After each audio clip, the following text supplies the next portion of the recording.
محفل شب حنای عالی انصاری با حسام فرزان. نشر رسمی نامزدی عالی انصاری با حسام فرزان از طریق صفحات مجازی. عالی انصاری چرا خواسته با حسام فرزان ازدواج کند؟ عالی انصاری و حسام فرزان در کدام کشور زندگی می کند؟ من در این ویدیو پیرامون حقایق همین ماجرا خواهم پرداخت. پس در ادامه با کانال دنیا اینفو باشید.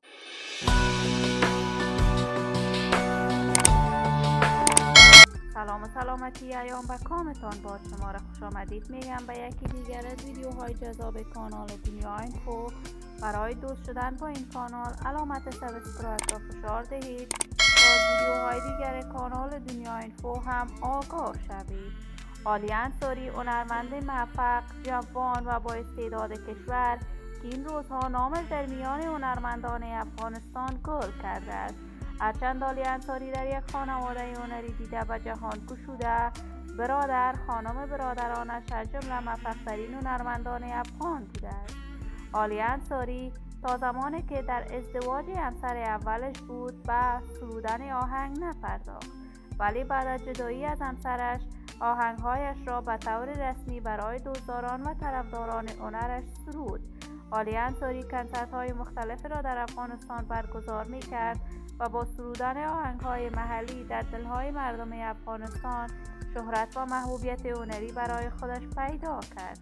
جدیداً تصاویر عالی انصاری از طریق صفحات مجازی بالخصوص صفحه اینستاگرام باربود موزیک نشر شده است و پیوند ازدواج عالی انصاری با حسام فرزان را تبریکی دادند.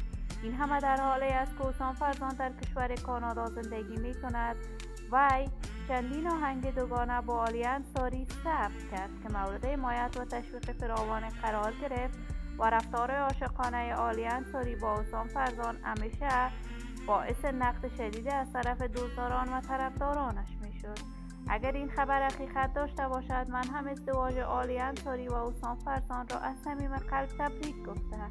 عزیزان و همراهان همیشگیم، شما هم نظریات نیکتان را در بخش کامنت با من شریک بسازید. این ویدیو را با علاقه‌مندان و طرفداران عالی انصاری و حسام فرزان به اشتراک بگذارید. اگر تا هنوز عضو کانال دنیا اینفو نشدید، پس برای عضویت با این کانال علامت سابسکرایب را فشار دهید. صحت و سلامتی برای شما خوبان از بارگاه عزت لایزال تمنا دارم. تا درود دیگر همتان را بر لای منان سپرده موفق و کامگار باشید.